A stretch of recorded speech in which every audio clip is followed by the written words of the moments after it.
നമ്മൾ ഏറ്റവും തുടക്കത്തിൽ കണ്ടിട്ടുള്ള ഒരു വീഡിയോസ് ആണ്. അപ്പം തേജയ്ക്ക് എവിടെ നിന്നാണ് അല്ലെങ്കിൽ പ്രതികരിക്കാനുള്ള ഒരു കപ്പാസിറ്റി കിട്ടുന്നത്? എനിക്ക് മേ ബി എന്തോ ഇനി പറയും, എനിക്ക് തോന്നുന്നു എനിക്ക് എന്തെങ്കിലും റൈറ്റ് അല്ലെങ്കിൽ റോങ് ആയിട്ട് കാണുമ്പോൾ എനിക്കത് മനസ്സിലാവുന്നുണ്ട്. അപ്പോൾ റോങ് ആയിട്ടുള്ളൊരു കാര്യം നമ്മൾ കാണുമ്പോൾ അത് മനസ്സിലായിട്ടും നമ്മൾ ഓക്കെ അത് പോട്ടെ എന്ന് വിചാരിക്കേണ്ട കാര്യമില്ല. അതിൻ്റെ അർത്ഥം അവിടെ പ്രശ്നം ഉണ്ടാക്കണം എന്നല്ല. പക്ഷേ മേ ബി നമ്മൾ നല്ല രീതിക്ക് അവിടെ റെസ്പോണ്ട് ചെയ്ത് കഴിഞ്ഞാൽ അവിടെ ഒരു ചേഞ്ച് ഉണ്ടാവുകയാണെങ്കിൽ നല്ലതല്ലേ തോന്നി.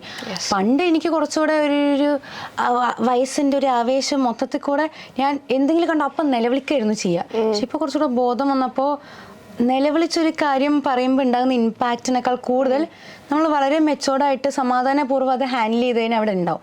സോ റിയാക്ട് ചെയ്ത് പ്രശ്നം ഉണ്ടാക്കാന്നല്ല, എന്തെങ്കിലും ഒരു കാര്യം കണ്ടാൽ അതിനെങ്ങനെ പോസിറ്റീവ് ആക്കാൻ പറ്റും എന്നുള്ള രീതിക്ക് ഇപ്പം ചിന്തിക്കലുണ്ട്.